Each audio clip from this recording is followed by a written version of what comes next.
My wife got tested for STDs the same afternoon that she returned from an 8-week-long business trip, used a solo shopping trip to hide the appointment. Am I cooked? Posted by you/otherwise. Throwaway for reasons. My 28M wife, 26F, is a great person, and we have always gotten along.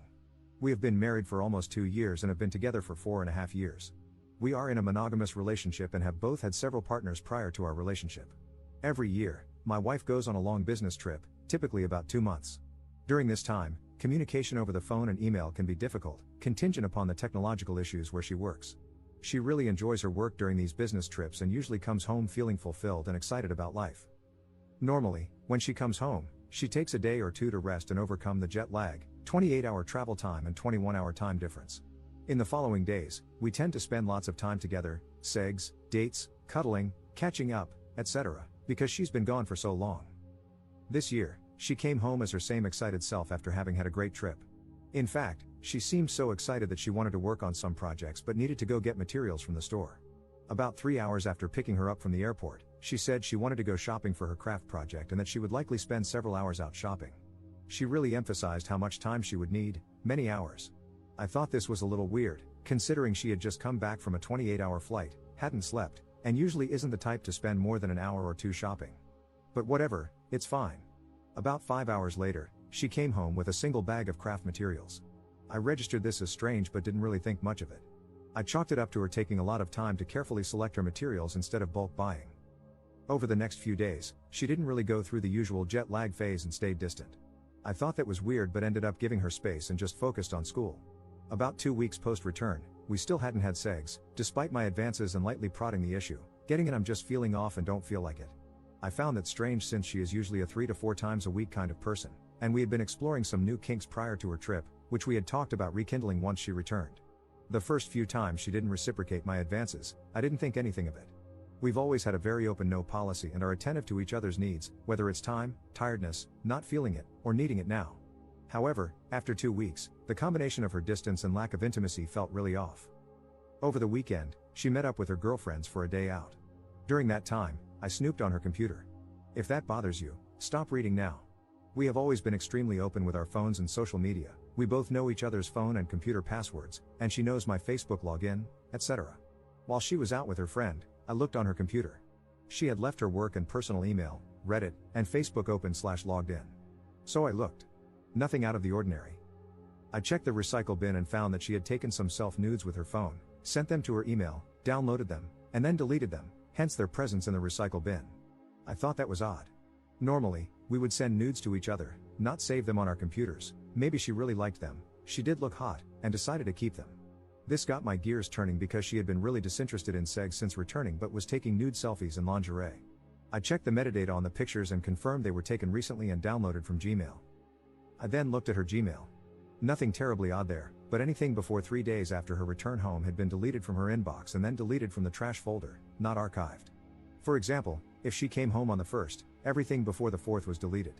However, in her trash bin, there was a confirmation of an appointment at a health clinic in an adjacent city. The email contained a link with the user ID to log into the patient portal if she needed to change her appointment. I logged in with the ID and her common passwords, which I already knew from us sharing. The portal was mostly empty but showed that she had scheduled and attended an appointment the same afternoon she got home from her trip. The portal allows you to request records from visits, so I did. The records were delivered to the portal about 30 minutes later. She had gone in for STD testing 5 hours after returning home from an 8-week business trip. To summarize, she got tested for STDs while saying she was going shopping the day she returned from an 8-week business trip. She concealed the fact that she was tested, didn't leave her phone number or address at the clinic, carefully deleted emails related to the clinic, and made up a cover excuse to go out. She has been super distant with me, though very engaging toward friends and coworkers, and has avoided sex. She says she's not interested in sex but has been dressing up to take nudes. On a similar business trip in the past, she did almost the exact same thing, got tested as soon as she got home, after a 7-week trip, refrained from sex for about a week, and was distant. I found out similarly, through our shared computer, seeing an email from the health clinic about results in the portal.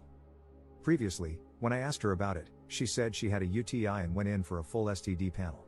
Totally plausible, I let it go. She also said that STD tests are normal for women during checkups, though most clinics say you have to request them or have reasonable suspicion. I have no real reason to suspect cheating, but goddamn, this feels weird. All the elements of possibility are there, I suppose. Possible explanations: she had another health problem that seemed to resolve itself, and maybe she wanted more follow-up but didn't want to burden me with the details, although the other health issue isn't urogenital related. She didn't receive any tests that would diagnose the concomitant issue. Health information can be sensitive, and she might have deleted the email to avoid anyone seeing it over her shoulder. However, this doesn't explain why her inbox was cleaned and the trash emptied. Maybe she feels a little detached from me after being away for so long and needs more time to warm back up? She could have had another UTI and gotten an STD panel at the practitioner's request. However, no antibiotics or treatments were administered during the visit, nor were any documented. Maybe she thought I was cheating and got tested? Although, testing 8 weeks later seems a bit outside the typical incubation period. The secrecy of the whole thing really bothers me.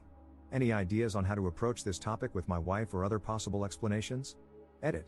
She admitted to cheating on her trip, says only once, but evidence suggests at least twice. Edit 2. 3 confirmed in one trip. Digging in now.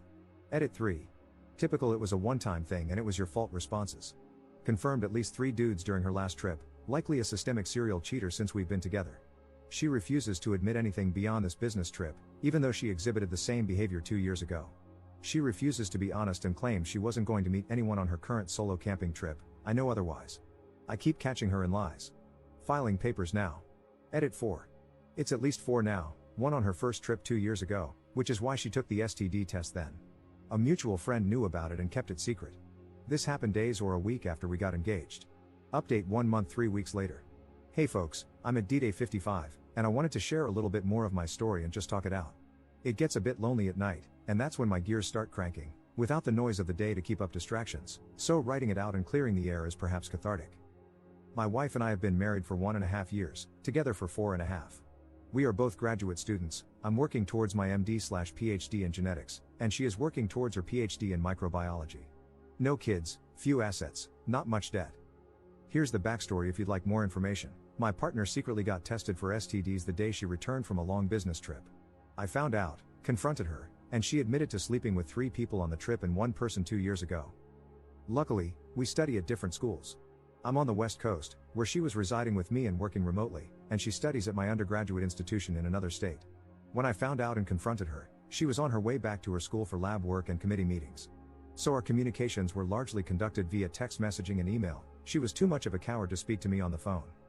I suppose the discovery of infidelity in a relationship is shocking and painful and begins to pave an arduous road toward either reconciliation or the parsing of community property. In my case, it's been the latter. It's not the sex that bothers me. I can understand those inclinations. I'm a biologist. Attraction, emotional investment, feeling wanted, the taboo of risk, adrenaline, those things make sense to me. What I could not understand is how my wife, someone I adore and respect immensely, could lie to her affair partners about who and what I am. It's like her inner monologue flowed freely to them, her true thoughts about me expressed vocally. That made me physically sick. I'm not a bad guy. I've always been there for my wife. We clicked on every level, from toilet paper orientation to politics, humor, hobbies, and sex. It just doesn't make sense. During the postmortem, I've often come to the realization that, as a partner on a two-way street, I could have always done more or worked toward a stronger marriage. That's the sentimental part of my brain saying, look at all these missed opportunities for communication and growth. If you had really loved your wife, you would have figured it out and met her needs. That's a deadly game of roulette to play. The retrospective what if on infinite regression plays discordantly upon the soul. If the discovery of infidelity wasn't shocking enough, I also asked my wife to reconcile. She refused. I gave her a list of demands with 7 items. The header read, the ground rules. If you choose not to comply, or if I suspect that you have failed to comply with these rules, I will divorce you. Here is the abridged version of what I asked for. You will allow me unfettered access to your phones, accounts, devices, and computers at any time without hesitation. You will forfeit and show me all communications and materials related to all extramarital relations you've engaged in, no matter how minor or insignificant you feel they were. You will allow me to professionally recover data from your phone and other devices. If there is something you haven't told me yet or if you haven't given me the full story, this would be a good time to do so. I extend you amnesty for other grievances, notwithstanding lying. You will contact all parties you've engaged with in any way and explain that you were in a monogamous relationship, your husband knows, and that you messed up. You will apologize for misleading anyone about your relationship status, and you will contact their partners to explain what happened. You will get tested for STDs and STIs every month for the next 6 months, including blood panels. This information will be made available to me at my request. You will seek and engage in cognitive behavioral therapy until you have been treated for your dysmorphia and eating disorder and have healthily managed your past SA. You and I will receive marriage counseling indefinitely or until we both feel that our problems have been resolved. We will both engage in communication coursework or reading. Rules for opening the relationship. Maybe too controlling? Everything I asked for, I also offered to reciprocate where applicable. The first bloodletting was the discovery of the infidelity, and the mortal strike was her denying me safety in the relationship by dismissing my needs. Once it was clear that she wasn't trying to reconcile, I was ready to burn it to the ground. I threatened to contact her affair partners, contact their significant others, file professional misconduct complaints, one of her partners was her physician, contact her research board about misconduct, and inform her direct bosses, people whose reputations could be jeopardized by her actions. She freaked out and suddenly became extremely receptive to what I was asking for, begging me not to ruin her career, begging me not to tell anyone. I felt bad, apologized, and told her I wouldn't do that. By then, she had already gone to her bosses and conveyed some truth-trickled story to them. I obviously added a lot more pain to the situation by playing that card. This was almost a month ago. She filed for divorce the next day, threatened to file an order of protection to prevent me from contacting people in her life, and then told me she couldn't forgive me for threatening to expose her like that. That's when I woke up. I had been drowning, undergoing hemorrhagic shock, and hypothermia was creeping in. I had been desperately trying to get my wife, who was standing on the shoreline, to throw me a life preserver. My actions caused her to get her feet wet, and she couldn't handle it. That's when I started to understand who she was, weak and cowardly. Not exactly life partner material.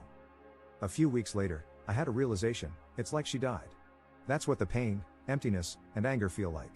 I found out later that she was still in contact with one of her partners. Another punch in the gut. Anyway, that's where I'm at. I applaud you if you made it this far. Our divorce is underway and will hopefully be resolved cleanly. For the time being, things here are quiet, empty, and lonely. My schoolwork has suffered, and I'm thinking about taking some time off to process everything. Thanks for listening. Op comments 1 month 2 weeks later. Gave her a list of demands. Harsh. I asked for monitoring, transparency, an end to the relationships, mandatory counseling, and even offered the possibility of opening the relationship in a healthy way, something we had hinted at before.